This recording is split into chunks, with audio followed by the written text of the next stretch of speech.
Now let's bring in Glenn Greenwald from Salon.com, who calls Israel's actions, quote, heinous and repugnant.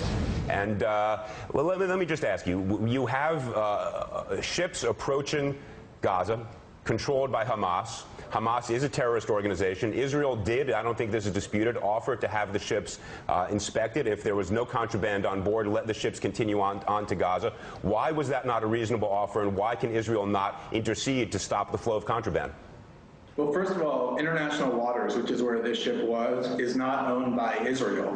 It is a crime, a war crime, to attack a ship in international waters that is not engaged in any aggression. And no one claims that these ships were. I mean, what you're describing is absolute anarchy, that any country can just say, no ships can go here, and if you disobey our order, we're going to attack you, board your ship forcefully, and kill anybody who doesn't resist. Well, Secondly, let me just finish, because you just had on 10 minutes of uninterrupted pro-Israeli propaganda filled with falsehoods.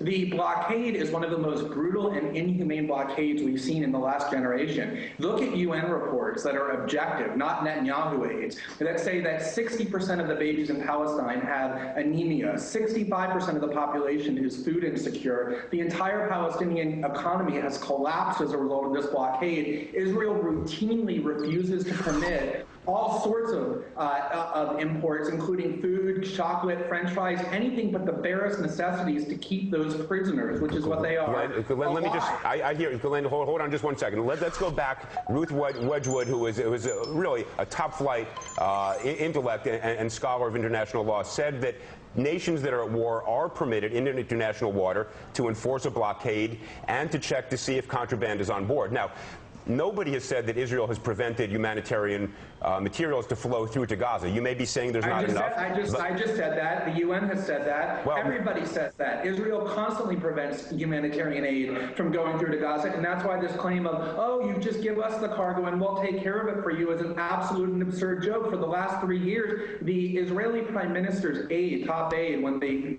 blockade was first imposed, said the purpose is to put the Palestinians on a diet. That's what the Israeli Prime Minister's top aide said about the reason this blockade was instituted. It is a completely inhumane blockade that is starving the people of Palestine, as the UN says, not as I say or Hamas says or as you say or as Netanyahu aides say. Look at the objective reports can we go back about what's happening to the people in that population. Let's step back 1 second. Let's see if we can agree on one thing. Is Hamas, in your view, a terrorist organization?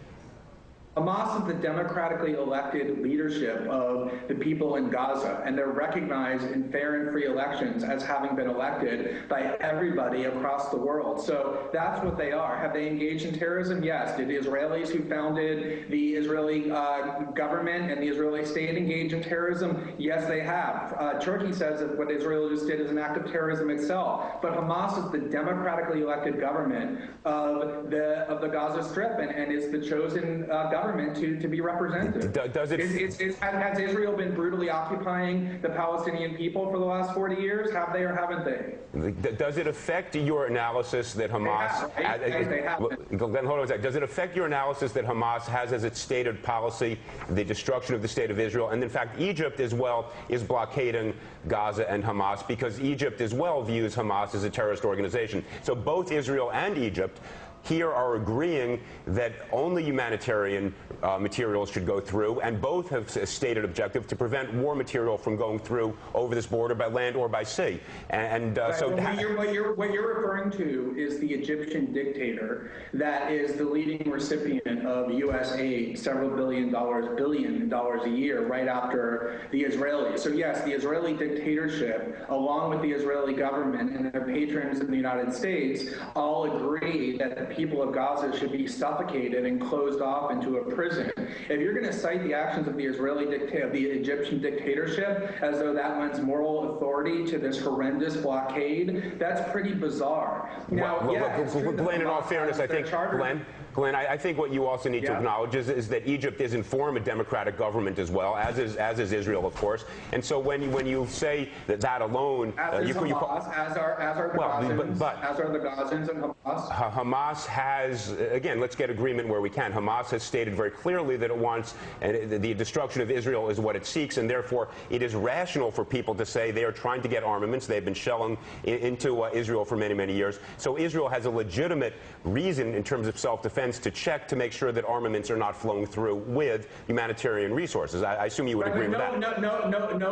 Nobody ever claimed or thought until today that those ships had arms, and they didn't have arms. Not even the Israeli government claims they have arms. Everybody knew that the purpose of that flotilla was to try and deliver humanitarian aid to the Palestinian people, which is not being allowed to pass through by the Israeli government, as a means of dramatizing what the Israelis are doing to the Palestinians. That was the entire purpose of that flotilla. Nobody ever claimed, oh, this is a terrorist organization trying to deliver arms. That is an absolute after-the-fact lie, and the entire world knows it. Okay, and I think what's so interesting is you can have as many Netanyahu aides on your show as you want, but the entire world outside of the United States is condemning Israel. Democracies and dictatorships all over the world doing so. Glenn, look, I appreciate your participating. I think there are starkly divergent views here about both the morality and the legality of what we are seeing. I think to a certain extent you assume your conclusion when you say there are only humanitarian material are on those ships.